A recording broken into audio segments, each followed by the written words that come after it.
What up, what up, what up, what up? It's me, L Teddy 27. What's good? It's night right about the hood. Oh, dear God, I'm already eating and drinking. Look a damn mess, just a damn mess. No means no, and yes means no. What up, what up, what up, what up, what up? What's good, people? What is up? What's up? What's up? What's up? What's good, people? What is up? It's me, L Teddy 27, and I am back for yet another review. This, ladies and gentlemen, will be our review for Insecure. It is season 5. It is episode 3.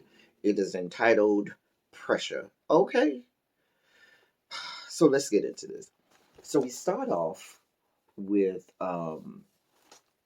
Issa and her ain't shitness, when she told Lawrence this not gonna work out for me. And then, you know, I think I don't know if it cut away to like a year later or if it was during the same time. I don't think it said a year later. Maybe it did. I don't know. I don't remember it saying a year later, but maybe it was. I don't know. But what I do know is we see Lawrence. Y'all put in the comments if this is supposed to be a year later or if it's still around that same time. I don't know. But what I do know is Lawrence is out on this date that's like real awkward, just real awkward and shit. And so he goes on this day. Oh yeah, I forgot to tell y'all. He walked in his house and it was like he hadn't unpacked his furniture and like stuff was still like wrapped in plastic and stuff. Anyway, so he goes out on this awkward date. And while he's out on this date with this chick, he gets a text message from Condoleezza saying, "Oh yeah, by the way, I had the baby." So he rushes and gets a red-eye emergency flight down to LA and goes to the hospital and the baby's already born. It's a boy. And Condoleezza is in the room with her mom and her sister, and she don't already named the baby. He ain't have nothing into it. She basically told him, "I'm doing you a favor by giving him your last name." I was like, "Oh," but his name is Elijah Mustafa, and she gave him Lawrence's last name Walker. I was like, ooh. And to me, I felt like, I mean, I'm so torn on this whole situation with Lawrence and Condoleezza and this whole scenario. We'll get there, but I'm really, really torn. So, um, Lawrence stays in LA, and stuff, and he stays at Chad's house. And him and Chad are talking and so forth. We get our gratuitous half naked shot of Lawrence, and then they give us another new shot of Lawrence with all of his back muscles and his ass out because he was banging some chick's back out. Mm, mm. I'm sorry, I had the mental picture roll back through my head.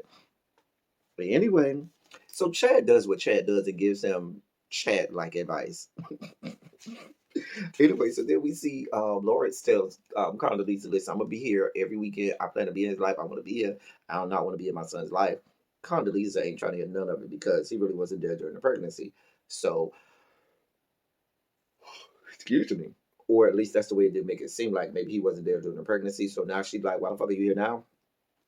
Anyway, Condoleezza is not trying to involve him in anything. So they have this first doctor appointment. He goes and he's asking a bunch of questions. Condoleezza is like, "Don't worry about asking no questions. I got this. It's gonna be all right. I got it." It was a whole mess. He was asking about the baptism. She was like, "I already planned that, boo. Me and my mama already got a church, already got it planned and everything, child." Because Lawrence's mama been asking about the baptism and everything. Anyway, come to find out, we get to the baptism. Come to find out, Lawrence, you know who Lawrence's mama is? Lawrence's mama. We was just talking about this lady when we did a live review of, I think it was Insecure. I don't know. But we literally were just talking about this lady. Lawrence's mama is the black chick from Insecure. I'm not from Insecure, from David Makes Man. We were just talking about her in our live reaction last week.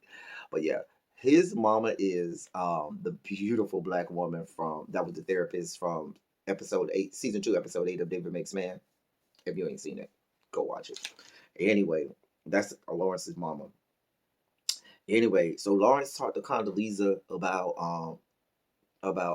having a baby stay for a weekend. So Condom was like, "I don't know about all that. Maybe as we get closer, we'll talk about it." You could see Condom don't want no parts of Lawrence having anything to do with this shot. She's just like, she's really excluding him. But it's convenient to me. Like, he has so much going on with work and everything out in San Francisco and everything, and conveniently can't be there during the week. And she's using that. Not that she doesn't have valid reason for being the way she is, but he he is making an effort to be there. It's so it's so I mean, I'm on both sides. I see where Condom is coming from. I see where Lawrence is coming from. And I'm just kind of torn. I think that they definitely need to work something out where he gets they I mean, left to the courts are gonna say y'all do the share custody thing. He gonna get to have the baby for this amount of time, you gonna get to have it. So if you don't want what Condoleezza, condom, whatever, condor, whatever you want to call her today, um wants to wants to avoid that happening, her and Lawrence are going to need to work this out because if they go to, what is it? It's not paternity court. It's child court. I forgot the name of the court they call it child court. I forgot. Where they get to cut, where they decide custody. They're gonna say share custody, and there's gonna be this situation where the baby having to go back and forth, back and forth, back and forth, back and forth, and I'm sure condom don't want that to happen, you know, and so they're gonna need to work it out. They're gonna need to work something out because, yeah. Anyway, 1 week he was supposed to, Lawrence was supposed to go. Lawrence was supposed to go, and Condom, he texts Condom and says, "Listen, I can't come because work is so busy." That really wasn't the case. He was just tired and needed to rest, but she didn't see it that way because she was like, "Listen, I be up with this baby all time of night, changing diapers, listening to the baby screaming, hollering, everything. And this just is not working." So Lawrence texts her one time when he's coming and said, "Listen, I want to keep him overnight, and chill, and maybe I can, take him off your hands." And she's like, "Good," because he had been crying all night. But when Lawrence gets there, she's like, "Yeah," because the baby was crying. She was like, "Nah, don't take my baby to this new spot. Give me my goddamn baby." I forgot to mention that at the baptism, they had a situation similar to that where he had given the baby some solid food, even though the doctor said it was okay to get a baby solid food. She was like, "I ain't introduced solid food to my baby. That's not what you do." Da, da, da, da, da. And she had this big blow up on Lawrence, and Lawrence was getting ready to blow up on her. And Derek, Tiffany's husband, takes Lawrence to the side.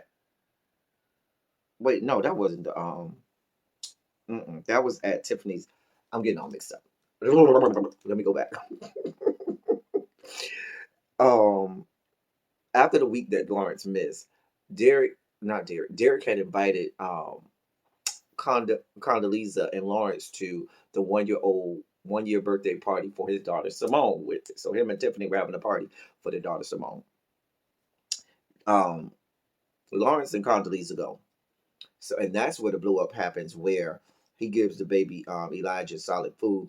Condoleezza wants no parts of it. She was like, "I know you ain't give my baby this solid food. I ain't tell you to do that. I ain't ready for him to do this, that." Has a whole blow up. Lawrence is getting ready to go off on her. Derek pulls Lawrence to the side and said, "Listen, come over here, come talk to me." And they talking, and he was like, "Listen, you got to, some got to give it. You can't have all this negative energy around your child." And Lawrence tells him, "Listen, your situation with you and Tiffany is way different because y'all are fucking married. Me and Condom are not married at all." It's a whole, like, I kept thinking, like, how is this going to work with you being in San Francisco, her being in Los Angeles? Like, I don't care how much money you got. That shit gets expensive. So we get to the part that I was mentioning earlier where Lawrence is supposed to take the baby overnight, and Condoleezza is like, I don't, no girl, no God, don't take my baby, doctor. She changes her mind, nearly willy off the cuff, and Lawrence kind of gets mad. They had this big blow up, and he says, "Oh, you ruined my life. You ain't even giving me no choice in this, and this, that, and the third." And you know, I really don't talk about um my feelings about abortions or parents where they're not married, or you know a situation like this where y'all broke up and then you find out the person pregnant, because it's it's so much tied to it. Of course a woman should have the right to choose. That is her body, if she wants to, end the pregnancy. However, in the event that she wants to keep said pregnancy, that's a whole conversation that needs to be had as well. And although it may not be popular, I don't know that it's right to just say, I'm gonna keep the baby, whether or not you want to keep the baby or not is mine. I'm gonna keep the baby, and then even though the dad may not want to keep the baby, you decide I'm gonna keep the baby anyway, and then I mean, and I'm not saying the dad shouldn't take care of the baby because you did what you had to do to make the baby, but like you say, like they always say, it takes two to tango. You take just the dad, it took the mom and the dad. But in situations where you decide whether or not to keep the baby or not, it's not two to tango. Then it becomes one to tango, which doesn't seem fair. But this is a whole different story. They are here now. They got to figure this out. And so they had the big blow up. Lawrence tells her, "Listen, you're not gonna keep me out of my baby's life. I'm going to be able to be with my baby, have my baby, because it's my son just like it's yours." Alluding to, baby, we can go ahead and take this to court. Get your life in order. So he storms out, gets on the plane, and goes back to San Francisco. On the plane had this major turbulence where, it was like real bad, and it kind of scares him. And I guess it kind of just shocks him into thinking this, I need to try to figure this out because there was a baby crying and screaming. And I think a lot of things went through his mind. Part of it might have been, what if I had my baby on this flight? What if I die and my son doesn't get to have his father around? Like, I'm sure, just a whole cavalcade of thoughts just rushed in his head. And so when he gets home off of the plane, Condom text calls him. I think she calls him, and they both, admitted, listen, this is not working. We need to figure this out, and it goes off from there. Now, there's a lot of things going on here. One, they do need to figure this out. I don't know that left to herself, Condoleezza is willing to let him just do the co-parenting the way it should happen. I think inevitably they probably will end up. I think they will probably, in the sweet by and by, end up having to do that. But I think she'll string him along with the hopes of thinking that they can co-parent without getting the law involved. I don't think it's going to happen that way. I think they're going to have to. And if I was Lawrence, I wouldn't even leave it to her. All of this, we'll figure it out. She ain't trying to figure it out for real. She ain't. Go ahead, get the people necessary involved, and get it over with, because I don't see this working out at all. I don't see how. Not unless he moves back to LA. But the other part about it is, and I keep saying this, they are slow walking us to the end. There's so many things to put together, so many pieces. I just think that they're taking this long, slow walk as if they got like 20 episodes, and they don't. This is the last season. I don't. They're making my head itch. Like the way they're dragging out this season and not give this. Maybe they'll figure it out. Maybe it'll all work out at the end. But it looks like there's not going to be closure with a lot of storylines by the end. Or if there is, it's going to be clunky. It's not going to be well thought out or not well written. It's just, I don't know. Y'all let me know how y'all feel about this so far. Until next time, that's all I got for y'all. Thank y'all for coming. Y'all drive safely. I'm out.